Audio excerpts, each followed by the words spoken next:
جس گھر میں زیادہ لمبی زبان والی عورت ہوتی ہے سمجھ لیجئے کہ اس کے گھر میں بے برکتی آنا چالو ہو جاتا ہے۔ اس لیے ہماری ماں اور بہنیں پروگرام میں آتی ہے تو مکمل خیال رکھیں کہ ہم اس انداز سے بات چیت کریں کہ ہماری آواز وہیں تک محدود رہے جہاں تک رہنی چاہیے، اور زیادہ آواز اونچی نہ ہو کہ آپ کی آواز مرد کے درمیان میں آ کر کے اس کے ذہن کو خراب کرے، یہ خیال نہیں کرنا چاہیے۔ بہرحال بتانے کا مقصد اور مطلب یہ ہے کہ آج کی شب بہت مبارک شب ہے اور آج کی رات عظیم رات ہے۔ نبی پاک علیہ السلام نے اس رات کے متعلق بڑھاپا ہو گیا چند وہ چیزیں ہیں جسے بیان فرمایا ہے۔ اللہ کے نبی فرماتے ہیں کہ چند راتیں وہ ہیں کہ جس میں مرنے والے کی روح اس کے گھر آتی ہے۔ چند راتیں وہ ہیں جس میں ہمارے گھر کے جو لوگ ہوتے ہیں جن کا انتقال ہو جاتا ہے ان کی روح ہمارے گھر تک آتی ہے۔ ان میں پہلا ہے عیدین کی راتیں۔ عیدین مطلب عید اور بقرعید کی رات۔ اس رات بھی جو ہمارے مرحومین ہیں ان کی روح ہمارے گھر آتی ہے اور پکار پکار کر کہتی ہے کہ اے میرے گھر والے، آج تم بہت خوش ہو، آج تم اپنے لیے خوشی منا رہے ہو کیونکہ تم نے عید کے چاند کو دیکھ لیا ہے۔ آج رب تبارک و تعالیٰ نے ہمیں تمہارے گھر پر بھیجا ہے، تم خوش ہو، کچھ میرے لیے بھی صدقات و خیرات کر دو تاکہ میں بھی خوش ہو جاؤں۔ ایک رات وہ ہے عید کی رات جس میں ہمارے گھر ہمارے مرحومین کی روحیں آتی ہیں۔ دوسرا ہے عاشورہ کی رات۔ دوسرا کون ہے؟ عاشورہ کی رات جسے ہم 10ویں محرم کی رات کہتے ہیں۔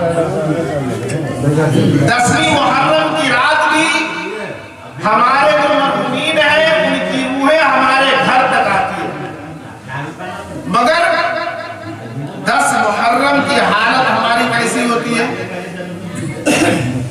10 محرم کے حالات کا ہم جائزہ لیں تو ہمارے گھر جو آنے والی روح ہے، ہمارے اپنوں کی جو روح ہے، وہ ہم سے کچھ طلب کرنے کے لیے آتی ہے کہ ہم ان کے لیے کچھ صدقہ کریں یا خیرات کریں یا کچھ ایصال ثواب کریں، مگر وہ روحیں 10 محرم کی رات میں آ کر کے ہمارے گھر پر ہم پر ندامت کرتی ہیں، کیونکہ اس رات میں ہم اپنے آپ کو بھول چکے ہوتے ہیں کہ ہم انسان کے بھی بچے ہیں یا کسی اور کے بچے ہیں۔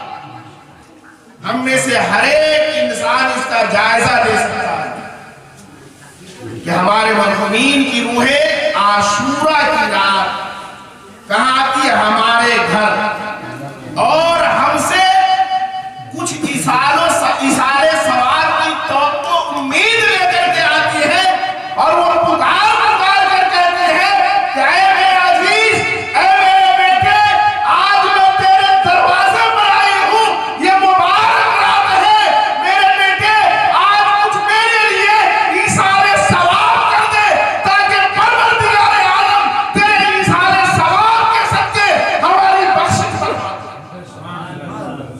مگر کتنے لوگ ہیں ہم میں سے جو 10 محرم کو اپنے مرحومین کے لیے ایصال ثواب کرتے ہیں؟ 1% بھی نہیں ہے، 1% بھی لوگ نہیں ہیں جو 10 محرم یعنی عاشورہ جسے کہتے ہیں 9 کا دن گزار کر کے 10ویں کی جو رات، اور آسانی سے سمجھ لیجئے اپنے یہاں